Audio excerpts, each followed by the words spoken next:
Well, hello. It's Cayenne here from Technical Difficulties and just checking in with you on how the 12 days of Christmas are going. Quite swimmingly, if you ask me, and you probably shouldn't because, well, I'm biased. Another thing I'm biased about is music, or in this case, Christmas music, because there's too much of it going on, and it's everywhere. There's no escape from it, even after Christmas ends. I don't think you can really get away from Christmas music until after New Year's. I mean, don't get me wrong, it starts to drop off precipitously right after December 25th, but it's always there. However, this year I'm a little bit happier about the music than I am in past years, and that is because I am getting to share some crazy Christmas music with all of you. For years now, I have been collecting digital copies from the internet mostly of really oddball, off-kilter Christmas music, such as what you're hearing in the background right now, which is the Soulful Strings, which was a jazz combo from Chicago in the late 60s, and this is from their album The Magic of Christmas, and it is, of course, the Dance of the Sugar Plum Fairies.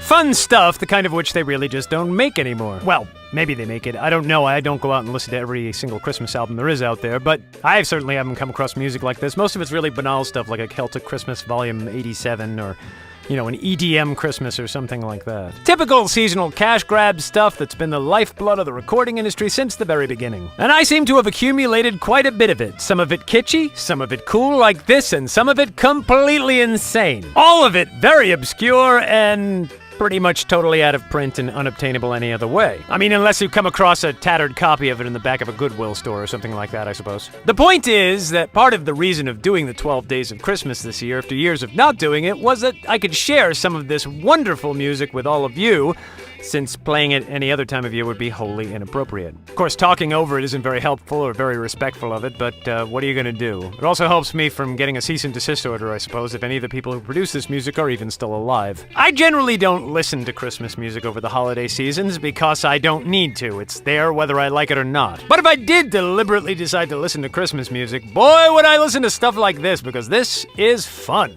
And I will readily admit that a lot of the stuff you'll end up hearing over the course of these episodes probably falls under the heading of ironic kitsch factor music, and I'm only playing it because it's really funny. But the last 2 years of me collecting this kind of stuff in the hopes that I would one day get to play it for you has fostered in me a genuine respect, appreciation, and love for oddball holiday music. As I mentioned in a previous 12 Days of Christmas, Christmas music is actually kind of important, as annoying as it can be, because it is part of Western civilization's cultural heritage. I mean, thanks to the holiday season, most people know this piece of music. It's the Dance of the Sugar Plum Fairies from the ballet The Nutcracker by Peter Ilyich Tchaikovsky. It was first debuted in 1892. There's not a whole lot of music besides Christmas music that you can say a lot of people know from 1892. And Silent Night was written in 1818 by an Austrian priest named Joseph Mohr. Now, for those of you outside of America, this may seem kind of a boring and uninteresting set of facts because you may or may not know them, but for those of us born and raised here in the good old US of A that has the cultural memory of a goldfish,